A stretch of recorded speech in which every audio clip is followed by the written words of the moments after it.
to do this, I guess this would normally be a voice vote anyway, or not a voice vote, but a roll call vote. Yep, so we'll go ahead and call the roll. Yeah. Yep. Thank you. First up, Mr. Bunkelfist. And then we'll need to see you on camera for this one. I may need to expand the, hey, if I'm not pinned or. Yeah, we may just need to expand the view here. There we go. Yes. Okay, so Mr. Bunkelfist. Bigger than life. Yes.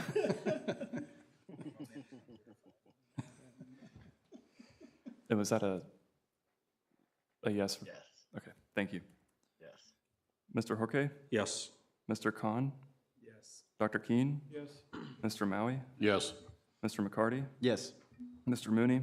Yes. Mr. Neal? Yes. And Mr. Woodard? Yes. And that passes. Thank you. Consent agenda is approved. There are no other items of business for voting on this evening, taking us now down to the public hearing items, of which there are 4. First item is the Westwood PUD petition 2403-PUD-05. If staff can provide an introduction, and then the petitioner make whatever comments they might be inclined to make. And just as a reminder for anybody that might be attending virtually, if you are interested in making a comment, please start typing sooner rather than later. It doesn't need to happen right at the time we're having the public hearing. And just as a reminder, it's email to planners@westfield.in.gov and make certain the petition name or number or both are in the subject line. Okay, well, we'll go ahead and get started here. So good evening, members of the commission. For the record, Weston Rogers with the Community Development Department. The item before you tonight is the proposed Westwood Plan Unit Development District.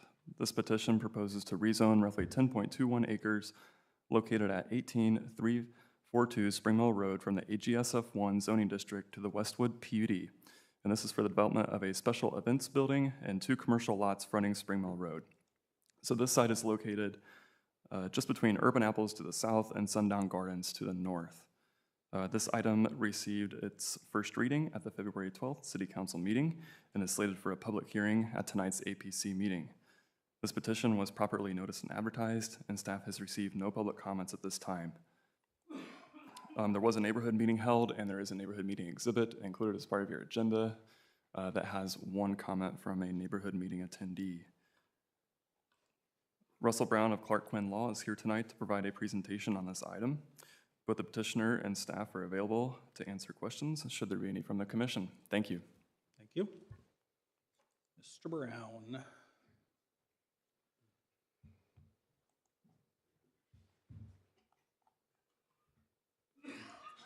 Good evening. For the record, Russell Brown, an attorney with the law firm of Clark Quinn, Moses, Scott & Grahn, 320 North Meridian Street, Suite 1100 in Indianapolis. With me tonight are also members of the Sixpence events teams. Chris Henry, his daughter Shelby, son-in-law Seth Dempsey are here. The Westwood PUD is an exciting project for me to be affiliated with. At the heart of this project is the desire of the family-owned and operated business to add a second location to their already existing Sixpence location located in nearby Boone County. This PUD tonight before you will provide the standards under which this new event venue will be developed on the parcel of slightly more than 10 acres in size, while reserving the opportunity that Weston referenced for those 2 additional supportive outlot uses along Spring Mill Road. The existing use location for this Sixpence's existing use is more of a rural setting. It is an upscale rural setting, as Chris jokes that there is a barn with a chandelier, but it is in a more rural area. This location is contemplated, as you'll notice in the character exhibits to the PUD, to be a little bit more modern in design aesthetic. We believe that the event space will set the tone for the other primary or accessory buildings on the project, on the property as well, including those in the supportive retail outlot uses. The concept plan, which Weston just took away from me, but shows the footprint of the space, or Kevin took away, I guess. It shows approximately the large building there, which is about 15,000 square foot in size. That will allow for the venue to house all aspects of a ceremony, rehearsal, ceremony, reception in that main building. As you'll notice, to the south is what we're calling the vendor court. That would be the area where DJ, florist, caterer would park either short-term or during the event to bring on to the property those products necessary for a ceremony. You have outdoor ceremony space there adjacent to the pond. And then we have on the north side of the property have what we're calling the hideaway. That is a smaller space. Grooms could use it in the event of a wedding. You could also have it utilized as standalone space for weekday kind of corporate events or meeting space. We do have in the ordinance have inspiration elevations for that site as well. The western portion of the property will be utilized for detention, but also given that Shelby's first career was as a photographer, provide a good opportunity for backgrounds for outdoor event photographs.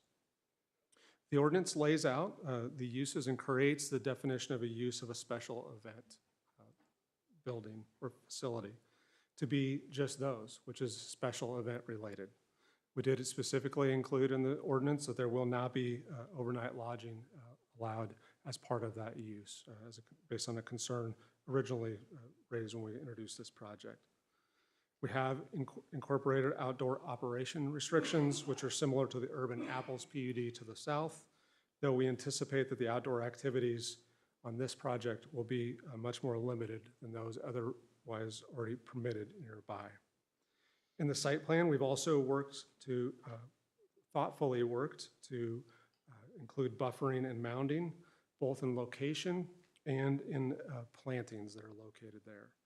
We provided for heavier buffering where there's more outdoor activities on the adjacent properties. And we believe this buffering will allow the sites to coexist and work well together. We have also mentioned in various meetings that while the user to the south has similar uses contemplated on some portions of their property, we are very comfortable that the proposed use by Sixpence will not be directly in competition with plans on the Urban Apples property. We have worked with staff to provide the buffering concept shown here, and the staff report also includes a pretty detailed and thorough example of the different types of use or types of buffering requirements contemplated under the PUD. On the western boundary, those buffering requirements mimic those of the Urban Apples PUD. So try to be very mindful of what future development on adjacent parcels will also look like. It's the petitioner's belief, and mine as well, that this proposed new special event space will be a long-term asset to the Westfield community. It's operated by a known operator and will allow them to continue to offer their high-quality service to those in Hamilton County and the greater Indianapolis community. I'll talk just a moment for the vision of the two, what we're calling outlots. We have regularly referred to these lots as being contemplated to have supportive retail uses, because the vision is to do just that, to have a retail use, perhaps owned or affiliated with the Sixpence operators, perhaps not, which is supportive of those who would be visiting this for an event. The concept, which is just a concept, could be things like a high-end spa, it could be a custom flower shop, it could be other types of retail uses which are very supportive of that event space. From a very practical perspective, there is not a desire by the applicant to plow millions of dollars into an event space, to then have the retail out in front, which is the first thing that a prospective bridal party, family will see to be a substandard use or to be substandard in design. We believe that the design aesthetics included in the ordinance reflect that, and we've had brief conversations with stakeholders. We've offered to review and or eliminate noxious uses which aren't desired by the community in that location. We started with the nightclub and tavern as an excluded use. The drive-through concept was also asked for us to exclude, and we readily agreed to that. Again, we've joked that if you don't want it there, we probably don't want it there either. As that conversation moves along, happy to revisit that. If there are specific objectionable uses, that we would be willing to consider those. We've also eliminated any uses which are allowable only by special exception in the LB district, which we again think eliminates some of those uses that might be more intense and not appropriate here. One last item we didn't include in this version of the ordinance, but as part of our further refinement, is of the exterior materials in the Special Event Center. The building design has moved quite a bit since we filed this in January, and we will be eliminating a couple of material possibilities on that facade, specifically EFS and precast concrete panels. We're working to make sure, and we believe that they do, that these concept images still mirror and match the expectation as this project has continued development. As mentioned, we did hold a neighborhood meeting in mid-February, had a neighbor who had questions and concerns about late evening noise at the site. After we walked through the contents of the PUD, the planned operations here, we believe that those concerns were addressed. We do believe that this project is that high quality design and operation, which will be a good corporate citizen in Westfield, allowing more families to have the opportunity to have these types of memorable events in the community that they call home. And lastly, from a timing perspective, if all goes well, this venue would be hosting its first events in mid to late fall of 2025. We hope to move seamlessly through the remainder of the city zoning approval process and then move to detailed design review and development plan review in very short order following that. With that, the Sixpence team and I are happy to answer questions that the commission has. Otherwise, look forward to working with you through the balance of the project. Thank you. This item does require a public hearing, and I will go ahead and move on to that, opening the public hearing at 7:18 p.m. Has anybody signed up expressing an interest to speak? Yep, we don't have anyone signed up at this time. As a reminder, if you would like to speak to the Westwood PUD item, just come up and sign your name in. Public hearings for other items will be announced as the meeting progresses this evening. Okay. Seeing none, I'll offer a reminder while we hold for a moment here in case there is anybody attending virtually that has comments to make. The email address to use to send your comments, if you have any, is planners@westfield.in.gov.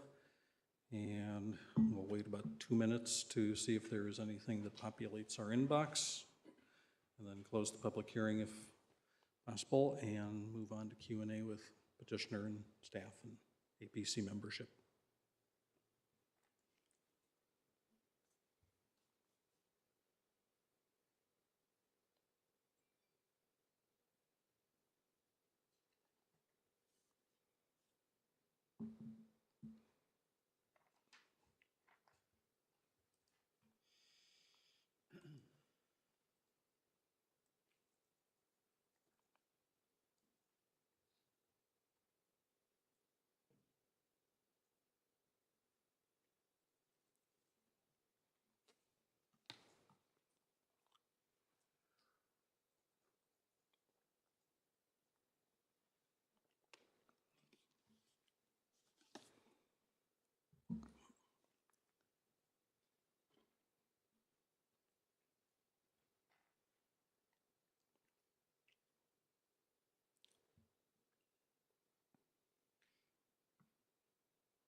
The clock has moved on to 7:20.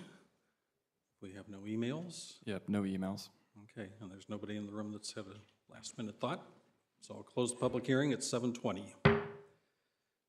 Commission members, questions or comments for staff or the petitioner?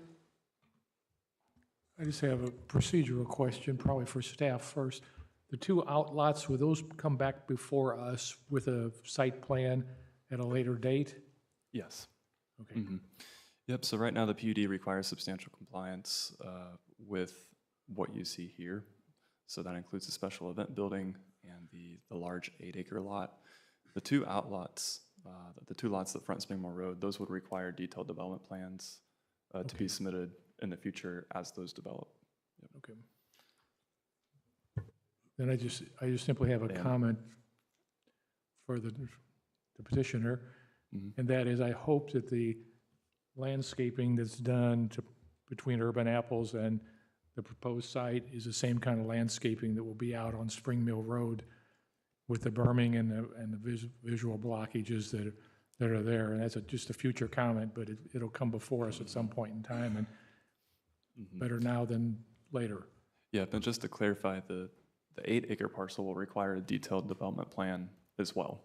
So these will be reviewed, you know, as the development progresses. But thank you. Other questions or comments from commissioners? Yep, real quick. I Sure, think Chris. this, the 8-acre parcel, I think it's beautiful. I think that's super cool to see stuff like this coming here. I'm generally not a fan of these two outlots, and primarily just because I think they seem out of context in the area that they sit in. But the center and the what's behind it, I'm all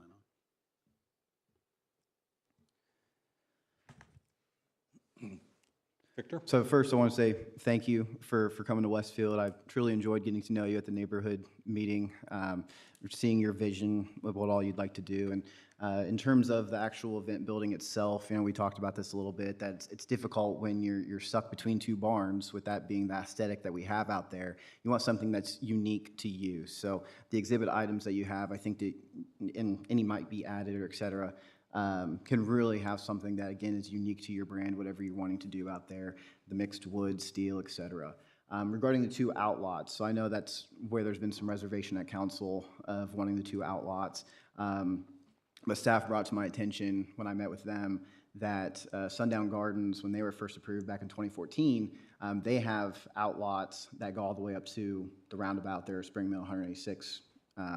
So when I heard that, because obviously I was still in college at that time, I was kind of surprised. I was like, oh, okay, so the precedent has already been set for said PUD to have outlots there along Spring Mill Road. So that's something that I think I'm a little bit easier with at this time. Is, yeah, there you go, see the outlots there.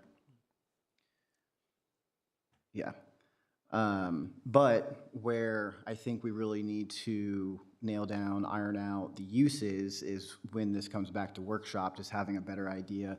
Like it was mentioned, of if we don't want it, you probably don't want it too. So it's just important, though, to get that in writing in the ordinance, so that way there's no room for interpretation in the future of this is exactly what we want. But again, going back to the point that we discussed at the neighborhood meeting of you wanting to have this kind of be like a little bit of a wedding campus type feel, one-stop shop, whether it be a boutique, flower shop, bridal suite, whatever it is. So I'm all aboard with that. Yeah, I think that's all I have. Thank you. I really like the use of this main event space at this location, the way it inherently has a lot of green area in the back that you want to have open for photography and things like that. So right away, I was pretty excited about that. I had a similar reaction to others, though, about those two outlots. At first, I was kind of ho-hum on that, and then kind of thinking about it a little bit more. A tasteful supporting retail up front, I guess, is better than just seeing straight into the parking lot. So there's kind of the advantage there. It bookends that a little bit and kind of keeps you from looking into the sea of asphalt. So I like it. Thank you. Anybody else? Questions? Actually, can I get one clarification? So you're saying outlot 2 and 3 are not part of this PUD at all? They are a part of the PUD. The PUD would be the zoning district, so those two outlots would be a part of this PUD zoning district. Yeah, so the ordinance that you have in front of you would apply to those two outlots. No, I just wanted to echo that sentiment that I think if it's done in an elegant fashion, it could be a great complement to it. And as compared to people hanging out in a parking lot or looking at that pavement. So I'm excited to see what comes about. Thank you.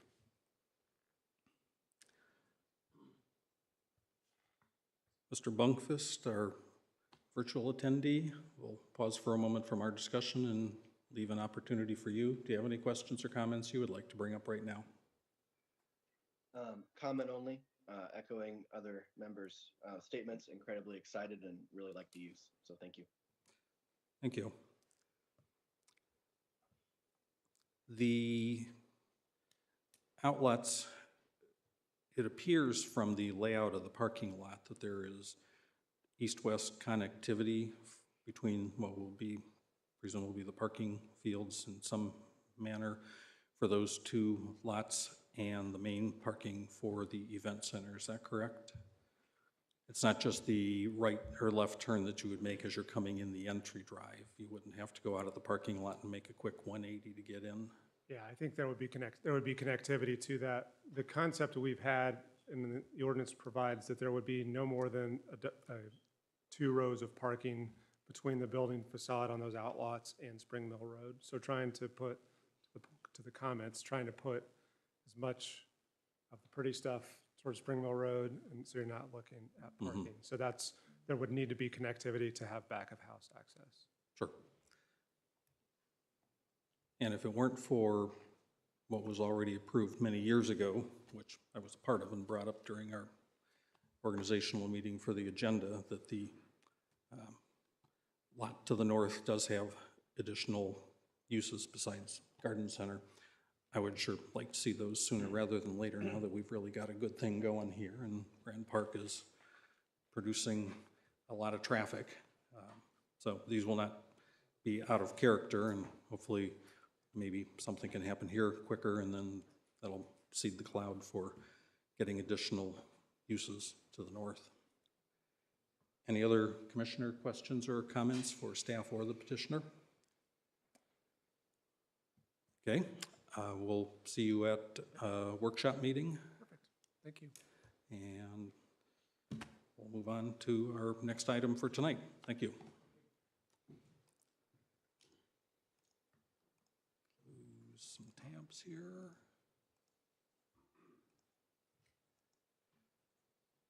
All right.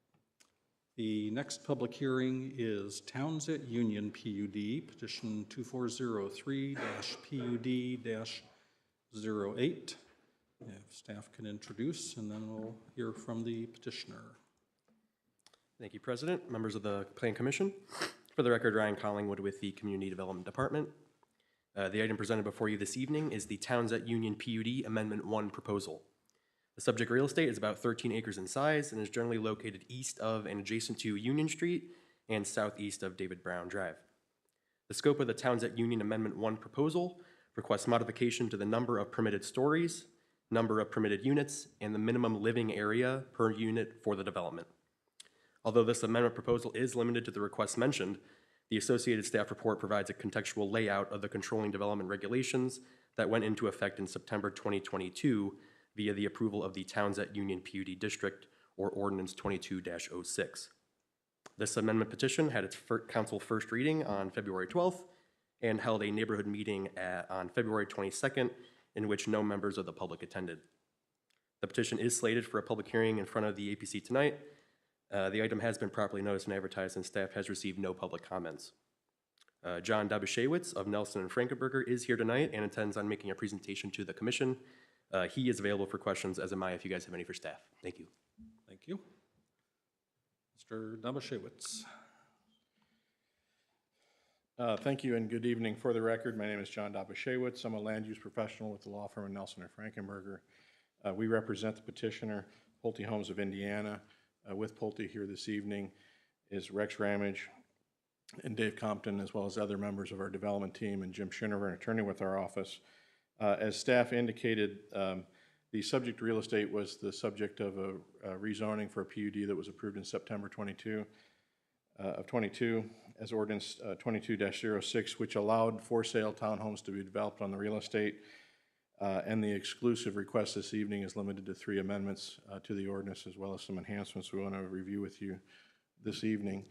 As you can see, for those members who are newer to the Plan Commission, the site is approximately 13 acres in size, and it's located just south of David Brown Drive along the east side of Union Street. The plan includes, as it did in 2022 still includes for sale single-family townhomes to remain, and that's unchanged. The subject real estate is an infill site, and surrounding uses, as you can see from the illustration or aerial photo with the site imposed on the bottom, includes the Ashley Place apartments to our north and to our east here, as well as Hamilton Square and Valley Farms apartments on the west side of Union Street. Summit Lawn Cemetery is the adjoining parcel to the south and also owns the wooded area here to our east. The First Amendment, as staff indicated, would be an increase in the number of homes from 72 on the original, or rather 73 on the original plan. Two-story townhomes where 80 are proposed today, so an additional 7 homes. The plan on the right is the new revised plan, and I've taken the liberty of identifying those 7 additional townhomes. This would be a 6-unit building in those situations rather than a 5-unit building previously. Part of that is due to the plan revision to have a different style of townhome, those 3-story townhomes. The other is once final engineering was completed and the dimensioning of the site was drafted through the civil engineer, we had some additional space available there in that plan. So that's the reason for the additional 7 dwellings. The overall plan layout, however, as you can see from the 2 plans on display, the open space as well as amenities are unchanged on the plan, and the positioning along Union Street is identical. The townhomes that are positioned along Union Street would have their front door facing Union Street with the garages to the back side of the townhome, and there would be both front-facing and rear-facing townhomes internal to the site. So those with the garage door and the main entry door on the same side with the garage and driveway, and others internal to the site that would still have that rear load garage or the garage facing the roadway and the front door facing opposite that. The 2 other amendments that were mentioned by staff relate to, again, a 3-story dwelling as opposed to a 2-story townhomes. The character on the far left-hand side of the screen was what was submitted with the original PUD, and the larger image to the bottom of the page is identified as the new proposed product. You can see it has significantly more masonry on the front elevation. In addition to that, the minimum square footage as originally proposed was 1,800 square feet, and the revision is to 2,300 square feet. Along with the engineering and marketing and review that Pulte's done, they believe they can support a more valuable or a product that is larger and more expensive on the real estate than what they originally had anticipated back in 2022. So therefore, there's the revision to the 3-story building. Finally, we were asked in advance of the Plan Commission meeting this evening to consider enhancements to masonry and on-site elevations. So the plan view that you see there, both with the red and the blue dashed lines, represent elevations in red where we were asked to consider additional masonry, and those areas in blue where in addition to those, we said, hey, it makes sense to provide additional enhancements to masonry in those areas in blue, as well as the ones that were previously requested in advance of tonight. And this image, while it's not the same townhome plan, gives you an idea of that additional applied masonry. There would still be a combination of materials on there with different horizontal and vertical siding, as well as window placement. But this just gives you an idea of the additional enhanced masonry. At a minimum, it would be first floor masonry on the side, rather than previously, which is in the ordinance that you have in front of you this evening, it's attached as a minimum of a brick wainscot. So the fronts would have enhanced masonry, the side would have an enhanced masonry, and the rear elevation, that elevation with the garage in this situation, at a minimum would have a wainscot on that internal side facing the garage doors. So with that, I'll conclude. Appreciate your time this evening. Pulte did have a neighborhood meeting last week. No one attended the neighborhood meeting. We sent out approximately 30 to 40 notices at the neighborhood meeting, and would look forward tonight to receiving public comment if there is any in front of the Plan Commission, and comments that you may have after that. Thank you. Thank you. This item does require a public hearing, which I will go ahead and open at 7:35 p.m. Do we have any signups or anybody in the building that wants to make comments regarding Towns at Union? And a reminder to anybody that might be attending virtually, quickly type if you haven't already done so, your comments to planners@westfield.in.gov, and be sure and include the Towns at Union name in the subject line. Yep, so at this time, we don't have anyone signed up. All right. So we'll go ahead and hold for just a little bit here. It's now 7:35, so after about 2 minutes, if we haven't received any emails or there haven't been any thoughts from attendees in the building, we'll close the public hearing and move on to our comments.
Give it about another 30 seconds and then close the public hearing at 7:38 if there aren't any comments by then.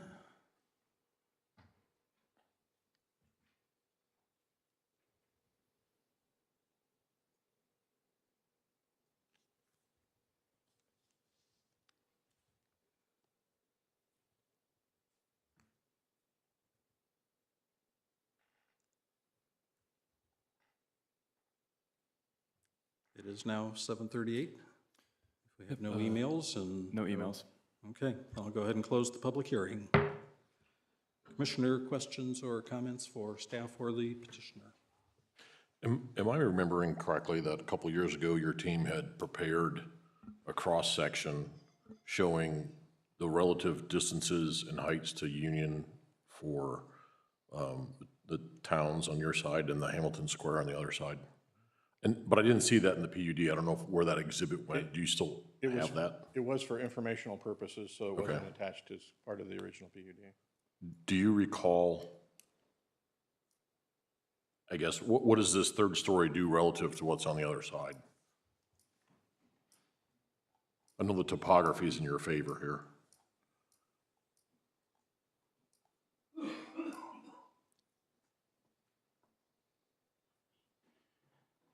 The proposed building height that I think near the roof peak is at 35 feet, where the two-story dwelling, because it was, I think, a little bit deeper in size, may have had a roof that was in the high 20s.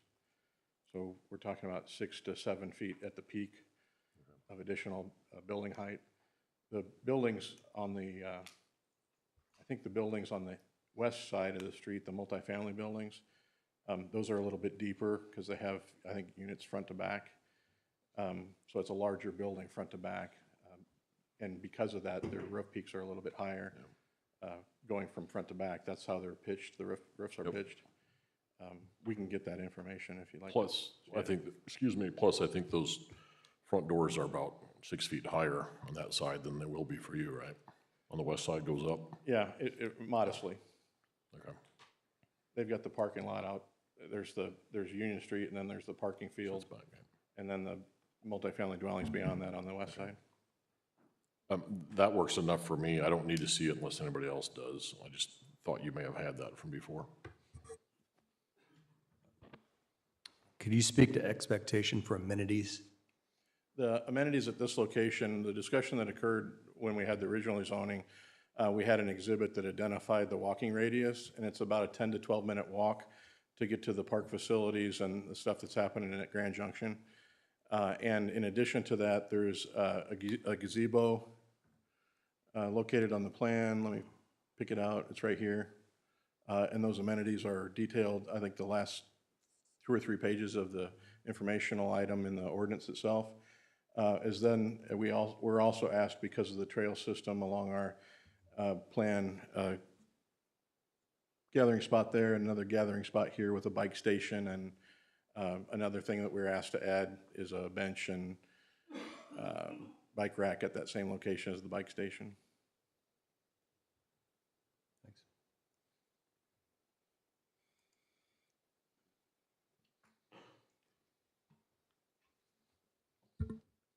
So I just wanted to if I may, I just wanted to reiterate that the information that we introduced this evening was that you hadn't seen previous to tonight.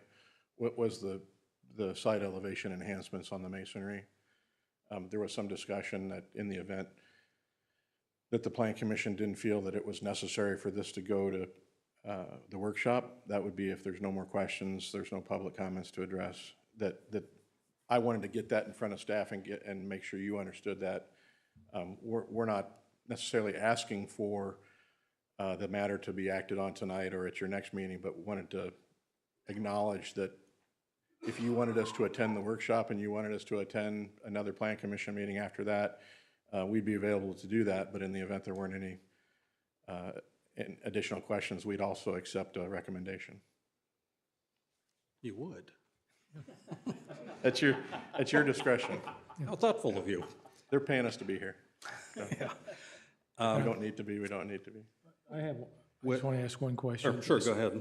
This is a single entry exit point? One entrance and exit along the south edge next to the cemetery. There's Oh, there's one down there too? Well, there's an emergency one for public safety only. Okay. And this lines up, I assume, with the Hamilton Square exit and entrance point up there? Not It does. 169th, there's Right another here. exit and entrance down there. Our entrances do align, yes. Okay. Any other questions or comments from Plan Commission members, including the virtual attendee? Pause for a moment to give you an opportunity to speak. Mr. Bunkvist, do you have any questions or comments? No comments, thank you. None? Okay. Jump in if you think of anything. With the late submittal of some of the materials, staff has indicated to me that they're probably not fully reviewed and ready for us to make a decision. I'm not certain that there is a need for a workshop, but membership here can weigh in if there is a interest in having a workshop attendance. We'll certainly make that available, but Plan Commissioners, what are your thoughts? Do you feel that a additional meeting to drill a little more into the details is necessary or not? I'd be in favor of waiving the workshop for something of this magnitude. I think we didn't have a lot of discussion on it. It just doesn't seem like necessary to drag that out. Three of us have had quite a bit agree of with that. conversation. Since we don't have staff's comments to whatever it is that has just been submitted, rather than waiving it, we can accomplish the same thing maybe by continuing that decision until they've had a chance to look further at whatever it is that they have now. So I would propose that what we would want to do is move to continue the workshop meeting decision to our next meeting, if that's agreeable to the Plan Commission. Mr. President, are you looking for a motion? If everybody's ready for it, absolutely. I'll make a motion to continue 2403-PUD-08 to our April 1st meeting. That's the continue the decision to have or not have a Yes, workshop meeting. correct. Okay, motion from Mr. Neal to continue that. Is there a second? I'll second. Seconded by Dr. Keen. If we can have staff please call the roll.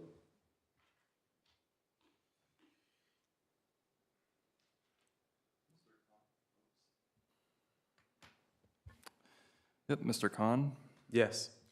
Dr. Keen, Yes? Mr. Maui, Yes. Mr. McCarty, Yes. Mr. Mooney, Yes. Mr. Neal, Yes. Mr. Woodward? Yes. Mr. Bunkefist, Yes. and Mr. Horke. Yes. That motion passes. Thank you for your time this evening. Okay. Thank you.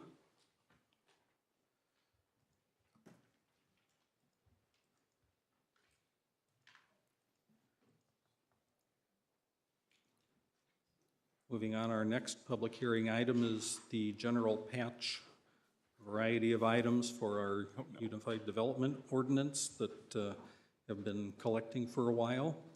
It's a city-sponsored request. Petition number is 2403-ZOA-01. If staff will provide an introduction, then we'll open a public hearing. This has been split actually into two parts to assure that we can accomplish the most important and time-sensitive item. If there is no concern about the rest of it, we can accomplish all of it tonight, but at least we need to expeditiously handle the floodplain administrator component. So, Ms. Gillingham, the floor is yours. Thank you. I actually have a small change on that, which I will get into in a second. So for the record, Lauren Gillingham with the Community Development Department. The item before you this evening is the public hearing for the proposed UDO general patch, which we're calling 24.01, the first of several that we plan to bring forth this year. Very simply, this is a long overdue quality of life patch aimed at making small kind of contained edits to simplify language, fill gaps, fix annoying issues, just things that have accumulated over the past 2 years that have just never been brought forth. This does not include changes to landscaping or signage, which will both require more elaborate patches.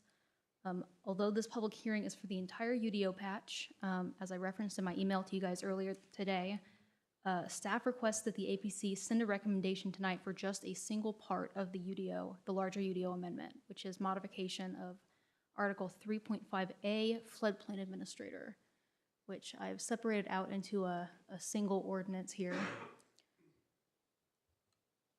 Let's see. So it's really vital that we move forward with this piece quickly. The city has engaged someone to serve as our floodplain administrator and take over some of those legally required duties associated with that role. However, without this updated language, we can't extend her a formal offer, and there's lots of floodplain questions we're getting that would be nice to have a floodplain administrator. So if you do forward a recommendation for this, it would be up for adoption at the March 11th council meeting, and we can get rolling on hiring her. As Bob alluded to, the remaining UDO patch items, previously staff has requested that those go through without a workshop with discussion with the rest of our team. We've kind of figured that it would be a good idea to give legal a little bit more time to vet it, make sure we're not inadvertently making things more difficult or even illegal for us. So those remaining items would be up for a regularly scheduled workshop discussion at the April 15th workshop meeting. I'm happy to answer any questions, and I really appreciate your patience as this seems to be changing by the hour. Thank you. No problems. One of the laws I fear most is the law of unintended consequences. And if we're trying to avoid getting caught in that one, we should probably not get caught in that one. All right, this item does require a public hearing, and so first off, we will open a public hearing at 7:49. Is there a willing participant here, it looks like? And while our participant is signing up and getting ready to speak, I'll remind everybody both for this and for North Point 2, which is going to be following, if there's any virtual attendees that want to make comments, quickly type, please, and send your email to planners@westfield.in.gov, and be certain to put in the subject line what it is that you are writing about. I'll fill it out when I get done. No problems. You have time. My name is Jenny Kelleher. I live at 3920 West 166th Street in Westfield, Indiana. We wrote a lighting ordinance years ago. We didn't have one. We had some speakers come in from Dark Sky and talk about lighting, and we wrote an ordinance. And I think we did a pretty good job, but obviously We've learned a lot since then. I've looked at all of the rest of the patches, and they're all things that we talked about for many, many years, and they're all good ones. The floodplain administrator is a great idea because it's really a very technical thing, and hiring somebody to do that would be a good thing to do. Regarding the lighting standards, when you review these, I would like for you to consider changing our lighting ordinance. It says fully shielded to full cutoff. And I will pass some handouts around.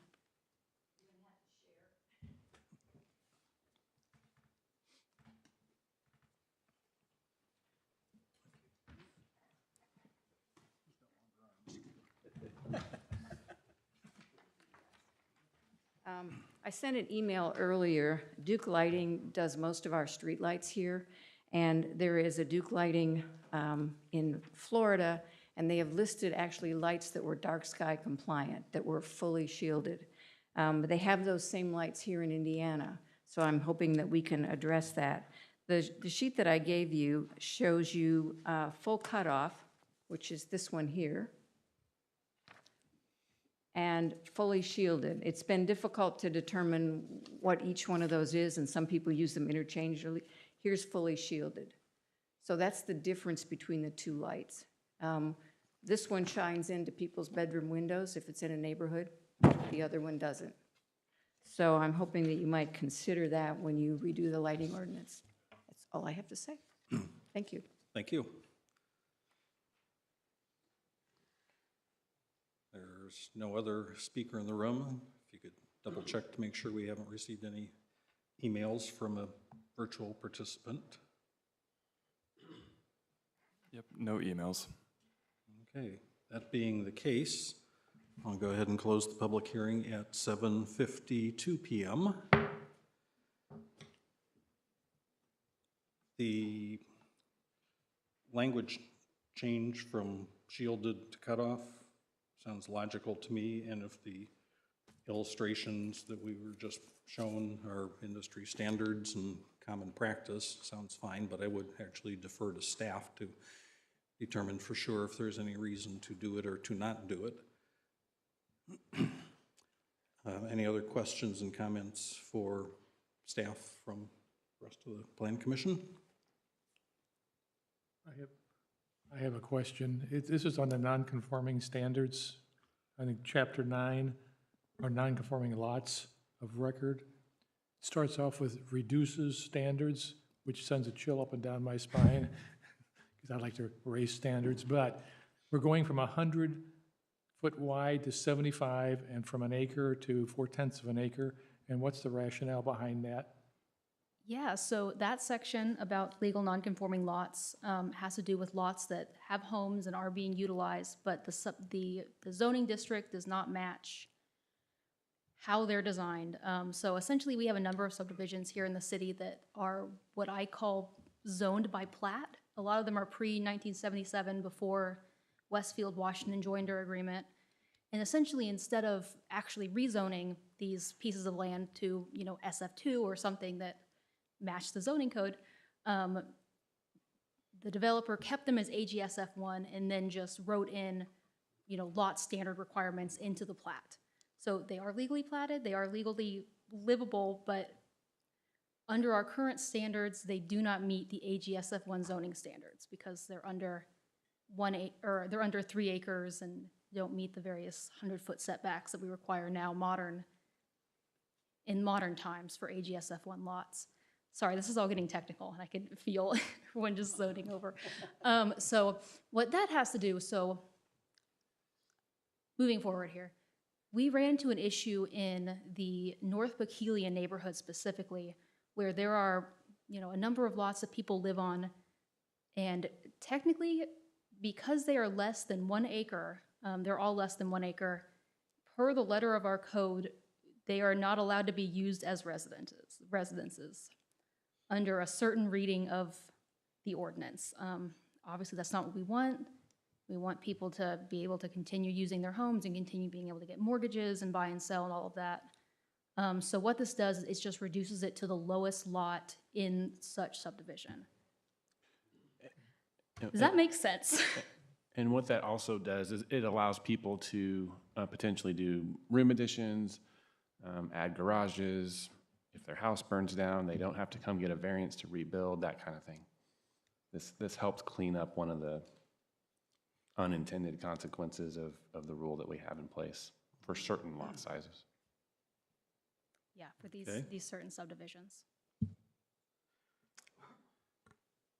Another point that may or may not be of interest to the rest of the commission, particularly regarding the floodplain administrator. We're really not going out on any kind of a limb there. What we're doing actually is to comply with what Indiana has required of us.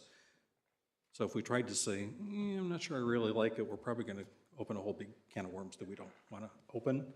So that definitely is something you should take reasonable comfort in, that everybody else in the state either is or will soon be doing what we are being asked to do, because it is something that is more of a statewide element, not a Washington Township and Westfield element.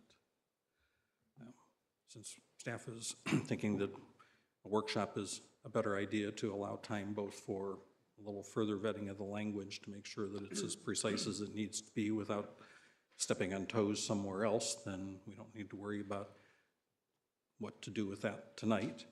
We're still, here to have Q&A with staff if we are so inclined, but we do need to go ahead and move on the floodplain administrator ordinance 2415. If there are any further comments regarding the purpose of that, how it's going to work, anything at all, go ahead and ask. If not, we're looking for a recommendation. Make a motion for a positive recommendation for ordinance 24-15. And are we actually making the motion on this ordinance, or are we just telling council we are sending a favorable recommendation? Yeah, because we've noticed for this ordinance, the motion will be on this ordinance. Okay. The remainder will come forward on a new ordinance number. All right, so I just wanted to confirm, because we don't too often specifically act on ordinances in this body. All right, so we have a motion from Victor McCarty. Do we have a second? Second. From Neil. I aired it before we moved on here, and just let me real quickly ask for the vote if Mr. Bunkfist had any questions or comments, because I did not pause for an opportunity for him to weigh in. I do not, thank you. No, all right, stay tuned, because you'll be asked to vote here in a moment. Staff will go ahead and please call the roll. Dr. Keen? Yes. Mr. Maui? Yes. Mr. McCarty? Yes. Mr. Mooney? Yes. Mr. Neal? Yes. Mr. Woodard? Yes. Mr. Bunkefist? Yes. Mr. Horke? Yes. And Mr. Khan? Yes. Motion is approved. Okay, thank you. We'll revisit the balance of these patches on April 15th and act on them on whatever date is appropriate after that. Moving on then, our last public hearing item for tonight is North Point 2 PUD, petition 2403-PUD-06. We can have a staff presentation and then hear from the petitioner, please. Thank you, Mr. President. So for the record, Lauren Gillingham with the Community Development Department.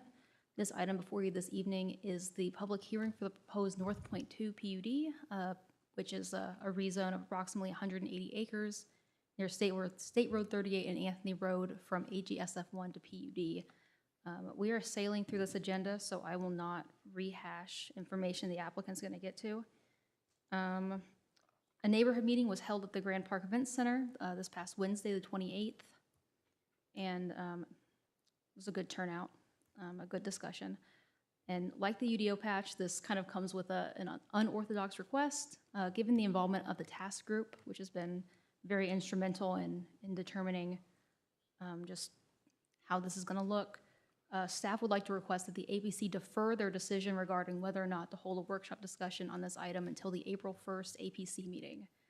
This will just give the task group a little bit more time to build a solid consensus about what they do and don't want to see, and kind of let it develop holistically without the APC kind of muddying the waters, so to speak. No offense. And then potentially even reaching a point where the workshop isn't necessary if it comes to that. Yeah, staff's available to answer any questions, should there be any. And the applicant also has a presentation. Okay, thank you. Mr. Brown and Mr. Wilks. Good evening again. For the record, Russell Brown, Clark Quinn Law Firm, 320 North Meridian Street, Suite 1100 in Indianapolis. And Chris Wilks from Holiday Properties is here with me. And if you have questions that I can't answer, or there's things that he can add value to, we'll do that at that time. As all of you know here, and many people in this room know, that North Point 2 as a concept is not new. Some of you on this commission have heard several presentations about prior iterations of this project, and there are many individuals in this room tonight who have spent tens and possibly hundreds of hours meeting, reviewing, considering this project. What's before you tonight is the output as it stands today of much work by new Mayor Willis, Councilor McCarty, and other members of the Community Task Force that have tried to create a PUD which is ultimately considered by the council to be the best version it can be, weighing the needs of the community as a whole with the needs and desires of those most directly impacted residential neighbors. Understandably, despite that work and the work that's to come, there is still opposition to this project who would rather have no project at this site. And I have no doubt that you'll hear many of those opinions tonight. As a brief recap, the purpose of creating North Point 2 is to establish an area which is fully entitled and ready to house a large-scale, campus-like commercial light industrial park. The location's direct access to State Road 38 and ultimately the State Road 38 US 31 interchange, from the applicant's perspective, makes this assemblage of 180 acres attractive to a campus-type development for large corporate users who have limited to no alternatives in the Hamilton County area.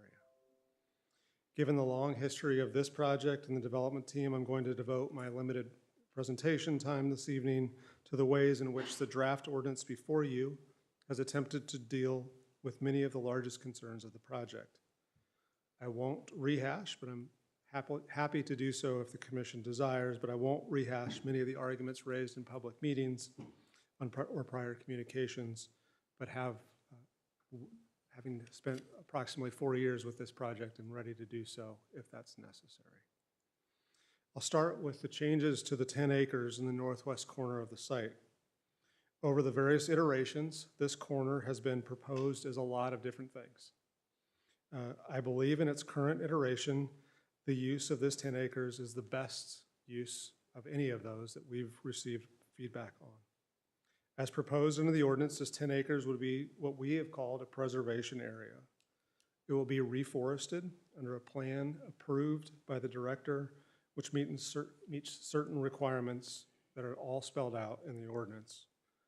We have proposed timing requirements for plan approval for that planting and planting requirements under the ordinance, which we believe would provide that this reforestation effort would be completed with the first phase of work in North Point 2. The minimum acreage and depth east to west of this area has also been codified in the ordinance. From a site layout and standards perspective, the current version of the PUD provides a couple of things. It provides a 30-foot tree preservation area around 3 sides of the project, so the east, north, and west sides. It also provides mounding adjacent to that tree preservation area. And frankly, as Lauren mentioned, there was a neighborhood meeting last week, which there was significant discussion following how to best protect all adjoining neighbors with mounding, with plantings. And I'll tell you, that's one thing that's the needs and desires of those most affected neighbors, specifically neighbors to the far north, neighbors to the far south along that boundary. So that's a to be determined, and one of those matters we hope with another month we'll have some additional clarification on. We have, in this current version of the ordinance, provided a buffering plan to augment that existing or retained tree line. The current version provides a 100-foot building setback from the perimeter of the district, the goal being to move buildings away from the buffer yards and landscaping requirements. The ordinance eliminates outdoor material storage. The ordinance has increased the required lot size for an individual lot, again promoting the idea that the site will be developed by a smaller number of users with larger scale or hopefully a single user footprint. The ordinance locks in the number of entrances along State Road 38 and requires them to be located in substantial conformance with the conceptual site plan here before you. This, along with the restrictions of development within the preservation area, we believe will prevent any direct access to any road other than State Road 38. The task force has also presented a very thorough list of strikes and removals from the authorized use list, taking a list of uses that was nearly 70 and paring it down to approximately 13 uses permitted by right. There are some further refinement of lighting standards. I was trying to accomplish the same thing that Dr. Callagher was trying to accomplish, which is define what does fully shielded mean, and we've tried to incorporate that into the ordinance as well. We have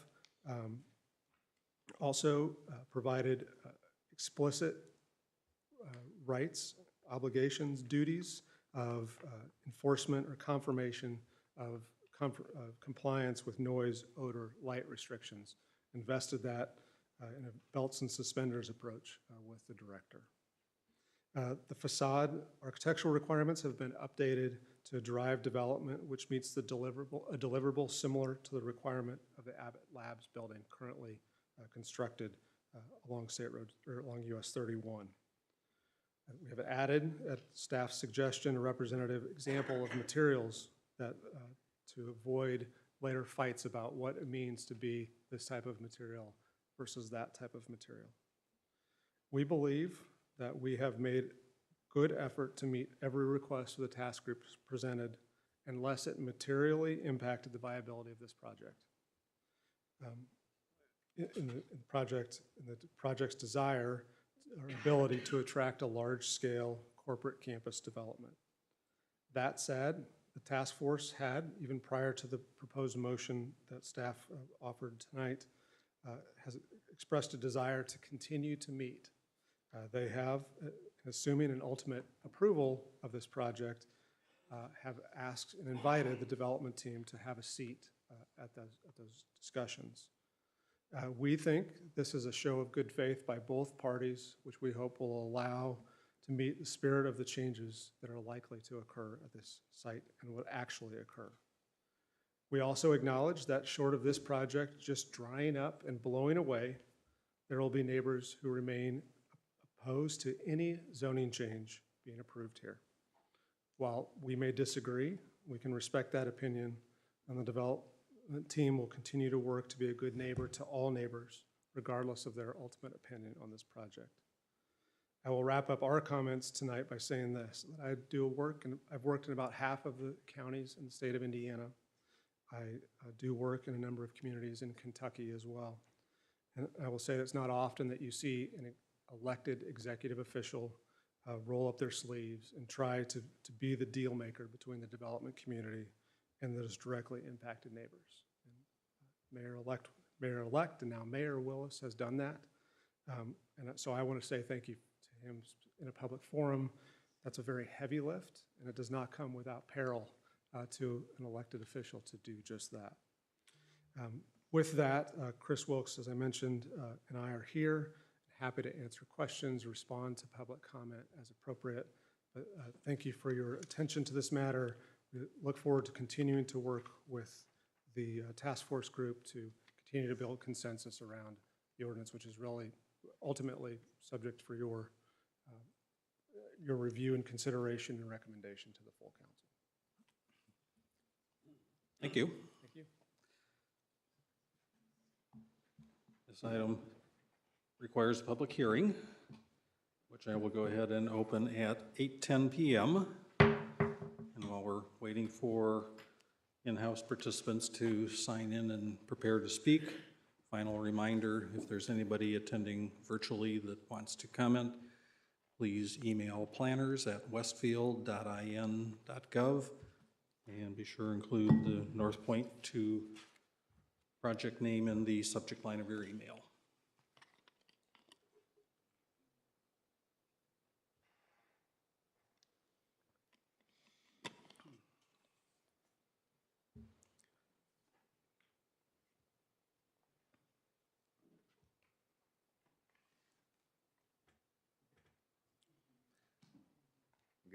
We are ready. If you provide your name and address for the record, and then you have 3 minutes to share your thoughts. I am representing a group, so do I get? What is the group that you are It's representing? Hinkle Creek Estates. Hinkle Creek, and nobody else from Hinkle Creek is here to speak. You're taking care of all of Hinkle Creek. Yep. So, okay, you get your 5 minutes. Okay, great. I may not need it, but That's just fine. in case. My name is James Hogan, and I am the president of Hinkle Creek Estates. I live at 20275 Day Spring Court, so we're on the east side of this development across Hinkle and east of Bray. So I am with Hinkle Creek Estates. We are representing the entire neighborhood, over 100 people in the neighborhood. I'm also on the task force, and that task force includes actually a lot of people here. Victor and Jenny and several people in the room, the mayor, and then most recently, Chris has agreed to join, which is great. I was also part of the original remonstration against the same development last year, so this feels a little bit like Groundhog Day. But I want to give just a little bit of history through this.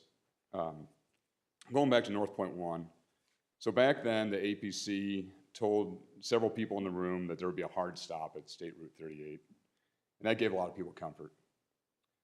The hard stop is consistent with a comprehensive plan, and the map in the plan, in particular the color of this, was part of the Northeast Rural Residential Area.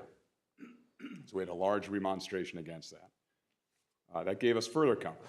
In the past couple of years, when the PUD was introduced, and there was a lot of public opposition of that hard stop, there was a big uproar, and over 400 people petitioned against it. APC voted unfavorable, and we felt they got it right. Most recently, with Mayor Willis's election, he said he was going to approach it in a different way. And I actually met with Scott and had breakfast with him, and we talked about this. And my big objection, I think, talking to the people on Hinkle Creek Estates, is that we just want it to appeal to the senses, right? We don't want to see it. We don't want to smell it. We don't want to hear it. We don't want to taste it. We're on wells. This led to the task force. The task force, like I said, consists of several folks, and then at the public meeting, Chris did agree to join, which is fantastic. And a lot's been done, and so I agree. I agree with what he said. Quite a bit has been done. Made progress in reducing the number of land uses, commitment to no more than 2 or 3 high-tech businesses, and so on and so forth. But we need some commitments. Commitment to building heights no greater than what the MS building is, no greater than 40 feet. Commitment to true dark sky lighting, fully cut off lighting like Ginny had mentioned earlier for all lights. Commitment to earth tone building colors. Commitment to preserve the southeastern cluster of trees, right down in that lower corner there that's part of Sly Run. And a commitment to development that's more in line with Creekside Corporate Park in Zionsville. I encourage you to look at it. It's 38% of the land was committed to woodlands and preserve. That's really what we're looking. Do I have 2 more? My one, okay. Okay.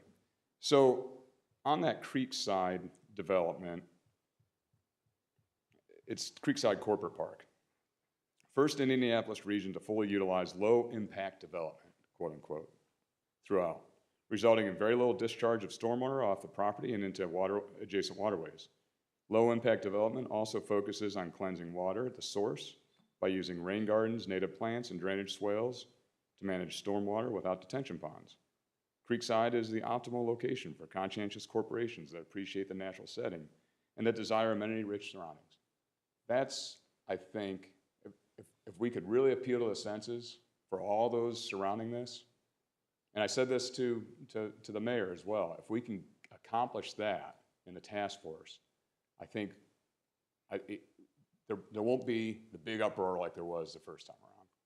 But we're not there yet. And hopefully in the next 2 weeks, we can get there. But if we're not, I don't think this is ready. Thank you. Thank you. Next speaker.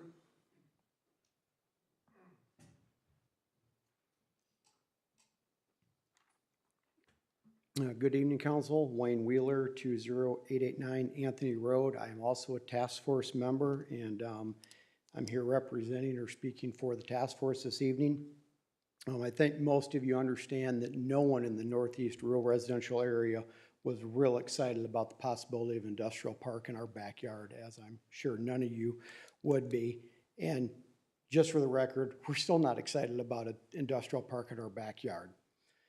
However, the mayor has been very honest with us, and he appreciates our disappointment, and at the same time believes that this is the right development for Westfield.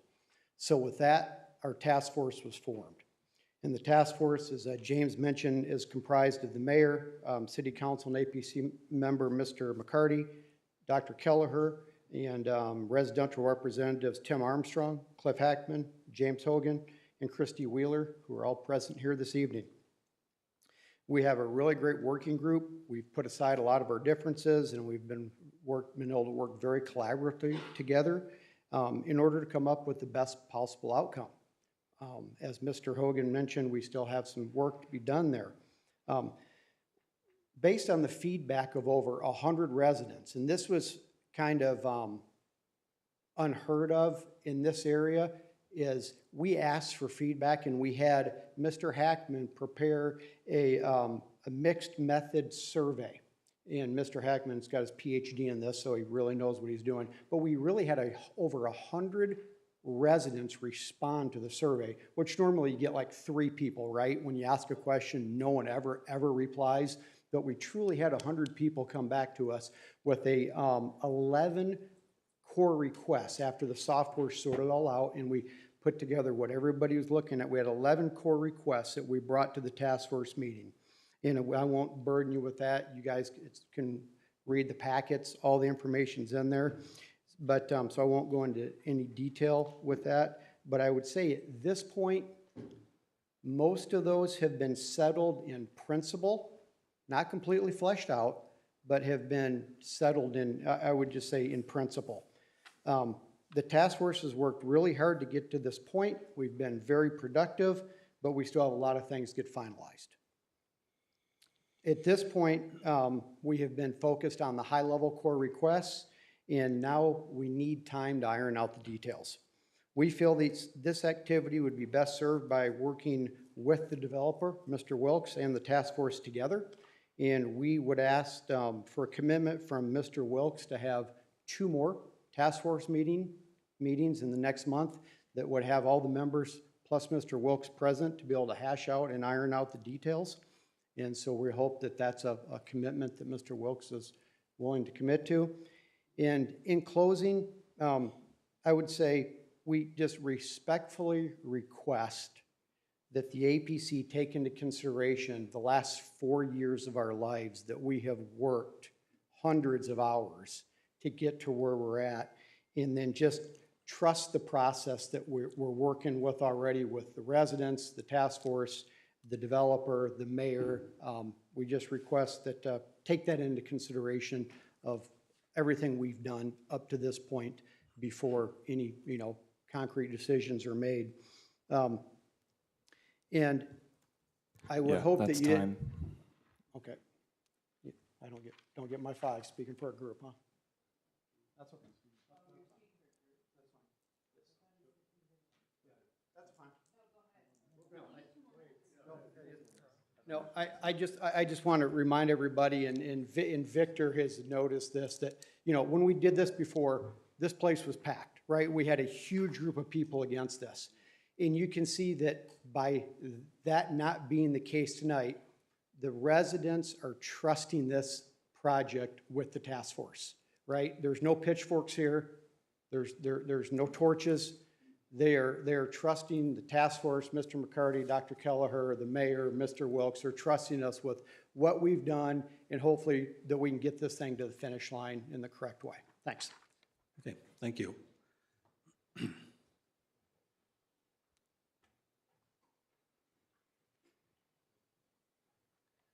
Hi, Jenny Kelleher, 3920 West 166th Street, Westfield.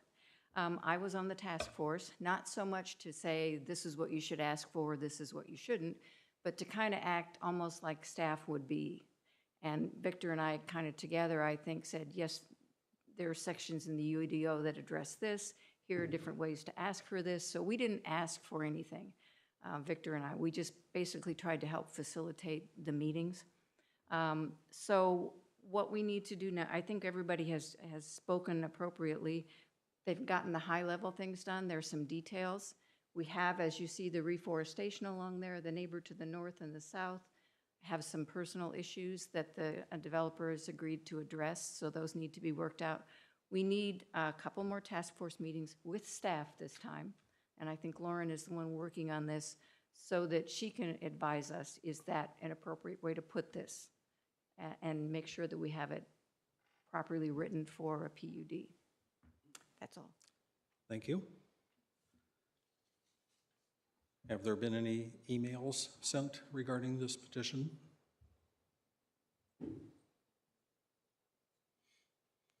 Yep, no emails at this time. None. Okay. Any other speakers present in the room that would like to come forward? Going once, going twice. I'll close the public hearing now at 8:22 p.m. Staff and petitioner are available for Q&A with Plan Commission members. I have a question I'm going to ask you. It seems to me like there's a process going on at this point in time that we shouldn't get involved with. In other words, I don't see a need for a work session for the APC with this task force meeting. I trust Scott. I kind of trust Victor. I know Jenny, and I trust Jenny. I think these people can work this out. And if we need to be involved, then they can bring it back to us for additional input, or they can bring it back to us with a recommendation that we move forward or whatever. But for us to get involved at this point in time, I think they're pretty far down the road. So that is what we have been discussing as we crafted how to proceed on this agenda. That in deference to the hard work that is happening and continues to happen in the future with the group that's been assembled, that's been discussed here tonight, this is something we will have to ultimately make a recommendation to council on. But I think we're all in agreement that let's let the group that has volunteered to do the heavy lifting and is putting in the hours to make all of that happen come back. So it was our expectation, as Lauren had alluded to during her remarks, that we would continue the option to April 1st to require, or at that point waive, a workshop meeting. Now we still need to know about the project. If there are any questions that anybody wants to ask, tonight's the night to do it. If there aren't any questions, we don't have to ask any. They will be back April 1st with updated materials based on the upcoming meetings. And at that point in time, we're keeping our fingers crossed that we'll actually have a project that's finished and ready to go, and we'll be able to look at it in the days leading up to April 1st when we get the agenda and be able to have the usual kind of a discussion and make a recommendation. In the event that there are still unresolved issues, we'll discuss them on the meeting on the 1st, and then we'll either determine, is it a decision that maybe we do need to have a workshop meeting, or is that task group still taking the initiative to continue? Hopefully we'll be done on the 1st, but we won't know for a little while to come. That's 4 weeks from today, but you don't really have 4 weeks to work because they have to have it all ready for several days ahead of the meeting to be able to get the materials completed and distributed to Plan Commission for our review. So there's 3 full weeks and maybe another day or two to be able to reach all the agreements that need to be reached and figure out how to document them. But essentially, the answer to your question is yes, with a lot of context to it. And, Mr. President, there's no recommendation from staff currently right now on this. This is just, is there? The staff isn't making any kind of a recommendation. They generally don't. Staff is not telling us that we have to do a workshop meeting, if that's what you're asking. Staff is not telling us that we shouldn't do a workshop meeting, but that we've discussed the options, and what we've just talked about is the logical step to let the people that are doing the work right now, that have the support and the respect of people affected by this, continue, because they're not done and they're willing to continue further. So we're going to let them continue further if that's the agreement on Plan Commission tonight. And we'll go ahead and take a vote here shortly to continue the decision to pass on the next workshop meeting in favor of seeing them back on April 1st with a more completed and maybe hopefully fully completed project that would at that point in time hopefully be ready for a recommendation to council. Can I add something? Please.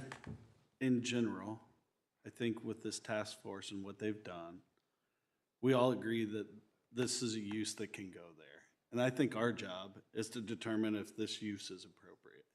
And I think it's city council's job to say that all the details that have been argued out, argued might be the wrong word, but negotiated out with the neighbors.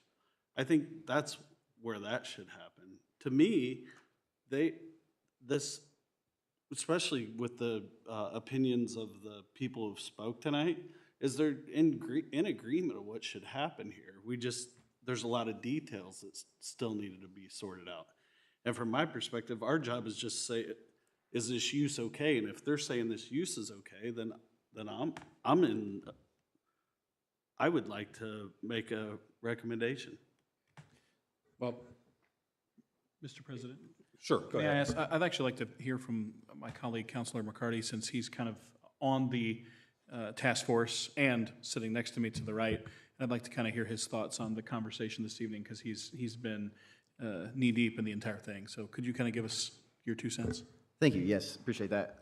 So first, I wanted to go back to when North Point 2 was first in front of APC, when I was just an APC member, and going into the trenches then, and it was touched on that upwards of 100 emails that APC members had received. At that time, I wasn't able to be part of any discussions, just so on and so forth, and it was hotly contested. I remember not getting home until almost midnight when we had those public hearings here. Fast forward, well, not fast forward quite yet. After that decision, after that process and that decision was made, I vividly remember, of course I was frustrated with it, but I vividly remember Jenny calling me that week and just strongly encouraging me that if the opportunity ever arose to be involved in some sort of task group type setting, so that way things could be handled properly and we could have positive communication regarding it. So that's something that I always kept in the back of my head. That was 2 years ago now, almost 2 years ago. So just now I can fast forward to this point when Mayor Willis, and first I want to say, in case I forget, he has been fantastic through this process, so very much have appreciated him really driving this initiative to hear from neighbors. But at the first town hall meeting that was held here back in December of last year, this room, again, it was packed, it was full. There was a lot of thoughts, a lot of opinions, a lot of emotion, and it was decided at the end of that meeting that, okay, there will be a task group formed. And that's whom here tonight we have, as well as Mayor Willis and myself. And again, I just want to say we've met, I think, 4 or 5 times now in total between that initial meeting and the neighborhood meeting, and just how wonderful the process has been. There's been things that we haven't all agreed on. That's great. It's fine. That's how iron sharpens iron. But at the end of the day, we've been able to make great progress here. And I've mentioned when Chrissy called me earlier today just to do a little discussion about tonight, I mentioned to her then that our hard work shows, because we don't have those hundreds of emails. We don't have the pitchforks and so forth. So it's been very much, again, I think, seen by the community and just also appreciated that there has been positive dialogue. Anywhere from the western boundary with the 10-acre buffer and just the 30-foot setback, or excuse me, 30-foot tree preservation, the 100-foot setback, so on and so forth. A lot of things that we have discussed being in the trenches. To my fellow commissioners' points, there's been a lot of discussions happening. And to reach to this point, so after the neighborhood meeting last week, again, we had further discussion. Okay, what now is going to be the timeline moving forward? I mean, again, Christy and I, we talked about this today, and at that time, I wasn't quite clear of how the proceedings were going to be. Been on the phone all day, had further communication and so forth, so I know this might be new to y'all of how we're going to proceed. But given that there were two previous options of one, we either tonight, as a commission, I really wanted to go off of what all y'all said because I didn't want to keep you out of the process at all. I want to make sure your comments and opinions are heard as well, because you're very much so a part of this process. So the option one was to vote to forego the workshop meeting and then not take a vote tonight on a recommendation, because obviously there's still work to be done by the task group. That then would have started a 30-day clock, and at our April 1st meeting, we would have then been required to take a vote regardless if there was still work to be done or not. The second option, which is the traditional option, the option I lean towards, was just like we've had other items here tonight that I'll use a specific example, Westwood, that came forward. We heard them, and then their workshop meeting will still be April 15th, so that's what the timeline would have been for this as well, with possible recommendations in May. To Commissioners and President Sahorke's credit, we talked today, and the third option I just did not realize was a wonderful compromise between both, of just as we acted tonight with the Towns at Union, of continuing the item until the April 1st meeting for any possible action, so to forego the workshop meeting, et cetera. But with that realization, our next task group meeting, we only have 3 weeks. So if we're wanting to do 1, 2, we have to have that 1 to 2 meetings in that 3-week time frame over the next 3 weeks in order to, again, try to iron out as much as possible before that April 1st meeting. Because, again, we've done a lot of work. I think we're so close to the finish line, we're almost there. And so being at that point, I think it's definitely doable to have these discussions before the April 1st, and then, as Jorge mentioned, we just reevaluate then if a workshop is warranted or not, or if we can take action that night. So, yes. All right. That's all I had. Thank you. Now, backtracking to Chris's last comment, we really need a completed project in front of us before we can legitimately make a recommendation. It is our responsibility to make certain that as we review all of this, it meets all of the requirements that we are to gauge it against, as far as the 5 things that are typically listed in all the staff reports. And it's got a note on my sheet that I keep in front of me for tracking votes and such that reminds me all the time, decisions of the Plan Commission must be based on standards and criteria included in zoning ordinances. If we tried to make a recommendation tonight, I don't know that we could possibly legitimately do that. So I think everybody on the petitioner's team, the residents, the staff, the committee members that are working on it, everybody's in agreement that we can take this time to get further along and try to reach ultimate agreement. So I don't think we have to try to rush a decision here tonight. If there are any questions or comments, this is our opportunity to do it. We don't need to get bogged down because there will be more information in front of us, which would be then the more appropriate time probably to delve a little more into it, but we're here. So if there are any other things that you really want to talk about, bring them up. Just one more thing. So again, to my fellow commissioners, that if you guys have any outstanding issues, et cetera, please let it be known tonight, especially with the task group being in the audience, and then myself as well. That way we can communicate that at the next task group meeting and just, again, try to make everything finalized before we come back on April 1st. Mr. President, I just have a comment based on having heard everything now and getting a wider understanding. I think to my fellow commissioners' point down here that I think normally you're correct. We have a specific role, and I think this situation is very unique because this is not an insult. There's an external group who's working. That's not a normal process, I think, that we have. It's unique in a positive way. And so I think sometimes there has to be some unconventional thinking to get where we need to be. And based on what I've heard, my personal opinion is the Jorge way, I'll call it. Choice number 3. I wanted to put that on the record, the Jorge way. That sounds like the best option, just based on, I think there's just a unique set of circumstances here. It appears to me that the mayor is on board, the city council is on board with this process, and the folks that are involved in the task force. So I just wanted to make that general comment. Unless anybody has changed their mind, everybody you referenced is on board. Before we wrap this, let me pause and invite our virtual attendee. Does Mr. Bunkfest have anything he would like to comment on tonight? We've been talking and not ignoring you, but you've been out there and we can't see you. Floor is all yours, larger than life image. Understood. I appreciate that, Mr. President.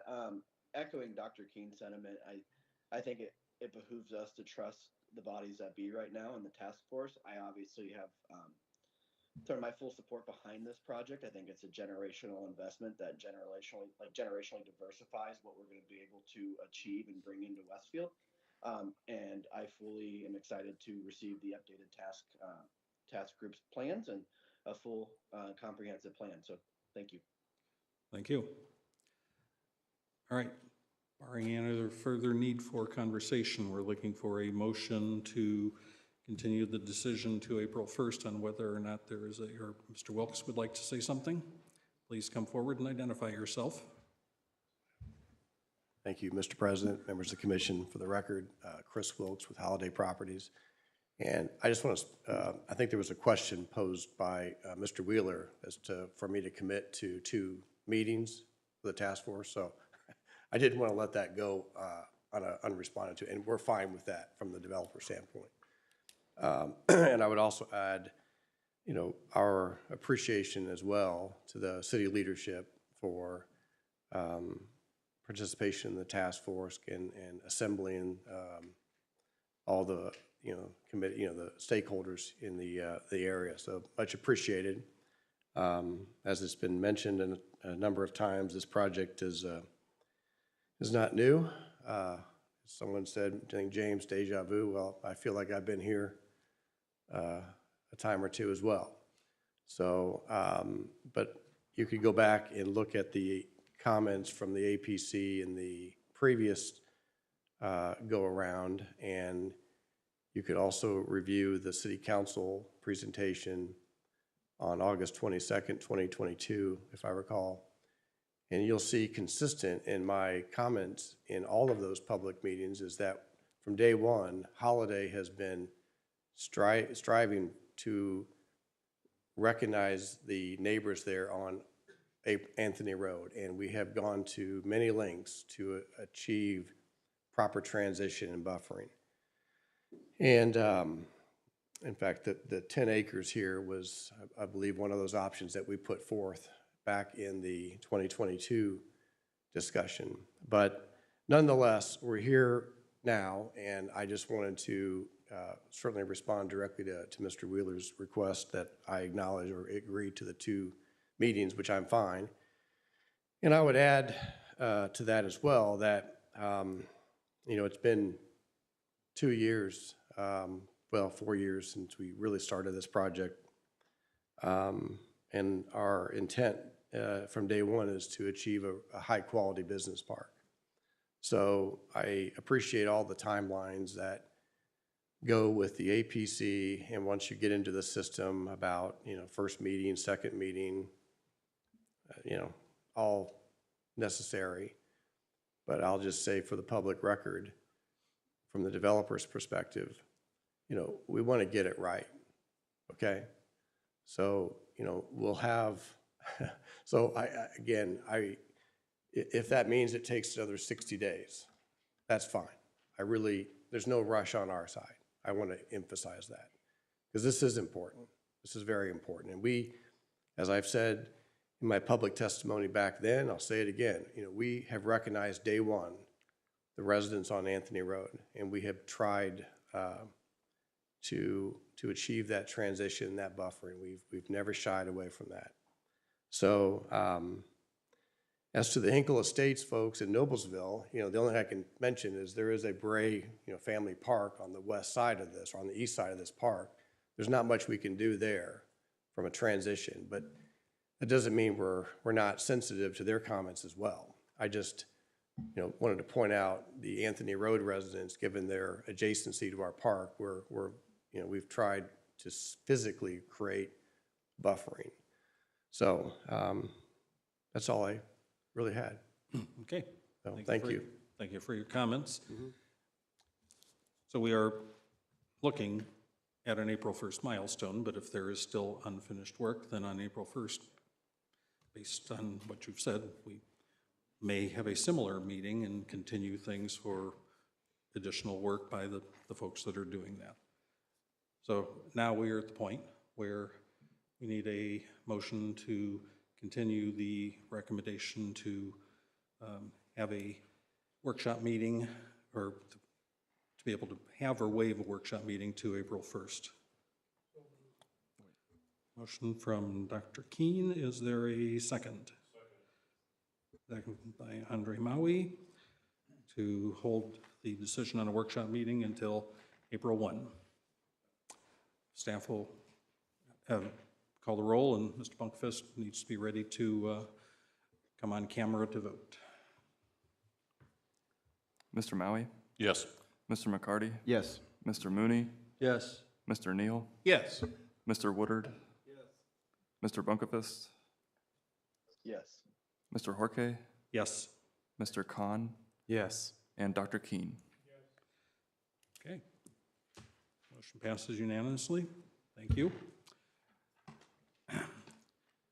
We'll look forward to seeing you on April 1st with new materials. And task group, start checking your calendars.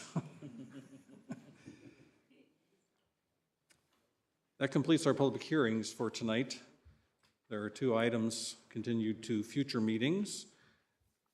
And then reports and comments. Are there any general comments from Plan Commission members for one another?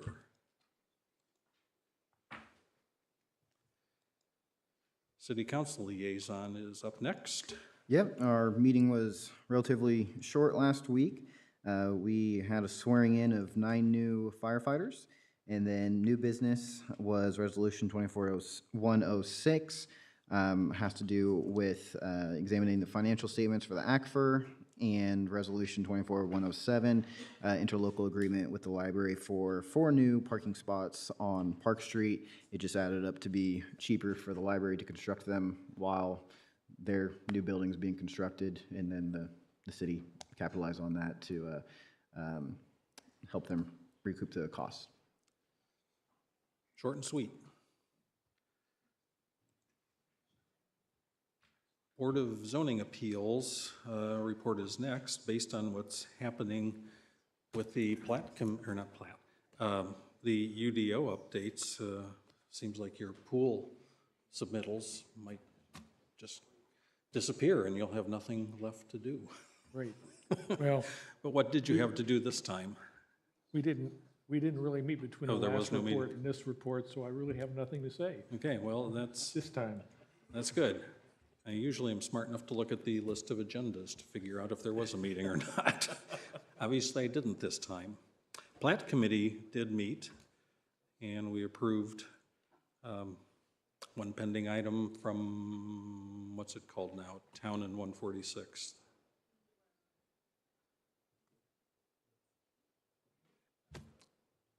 And there is an upcoming meeting. Plant Committee is actually getting busy. Yes, I think it was Wheeler Landing. Oh, wait, that's what it was, Wheeler. We did the Yeah. new location for the senior facility. I'm thinking back too many meetings, but yeah, Yes. on our town. So that is now past that milestone, and we'll have another meeting coming up. Good to see that we have enough in the pipeline that we're going to have more than 3 meetings in a year. So, Community Development Department, time now for your words of wisdom, if any. Yeah, Kevin and I both have just a few things to say. We have, I think the first meeting of the year, we approved the rules of procedure. We just need everyone to sign that, just as a housekeeping item, so I'll bring that up after the meeting, and then we just have the 2 minutes to sign as well, so just make sure you don't run away, regardless of how hot it is in here. Just catch everybody at the stay door for a few more minutes. Okay. All right. Yeah, and then I'll be quick. Just a couple housekeeping items from the department. Many of you may know Julie Soul in our department, our administrative coordinator, is retiring at the end of the month. So you won't be getting emails from her any longer. You will be getting emails from Mandy Trott, her replacement. We've hired her. She started with us a few weeks ago, so there's a little bit of overlap so Julie can train Mandy. But we'll be celebrating Julie here in a few weeks, saying goodbye to her and getting Mandy fully, I don't know, into our world. So we're excited to have her. It's kind of a bittersweet moment for us. Both great humans that we're happy to know. So be looking forward to emails from Mandy now moving forward that you would normally have seen from Julie. And then lastly, we will be having a workshop meeting on March, sorry, what month are we in? March the 18th. And that will be back at our normal location for workshop meetings at the City Services Building in the main level media room, which is the first room that we met in a couple of months ago. So that's it from me. Looking forward to it. Believe it or not, I think it's time to adjourn. Is there a motion to adjourn? So moved. Second. Motion by Mike Neal and seconded by Victor McCarty. Staff, please call the roll. And one more time, Mr. Bunkfist. Mr. McCarty? Yes. Mr. Mooney? Yes. Mr. Neal? Yes. Mr. Woodard? Yes. Mr. Bunkefist? Yes. Mr. Horke? Yes. Mr. Khan? Yes. Dr. Keen? And Mr. Maui? We're adjourned. Thank you. We are adjourned at 8:47 p.m. And everybody's, don't run out because you were asked a moment ago to sign something.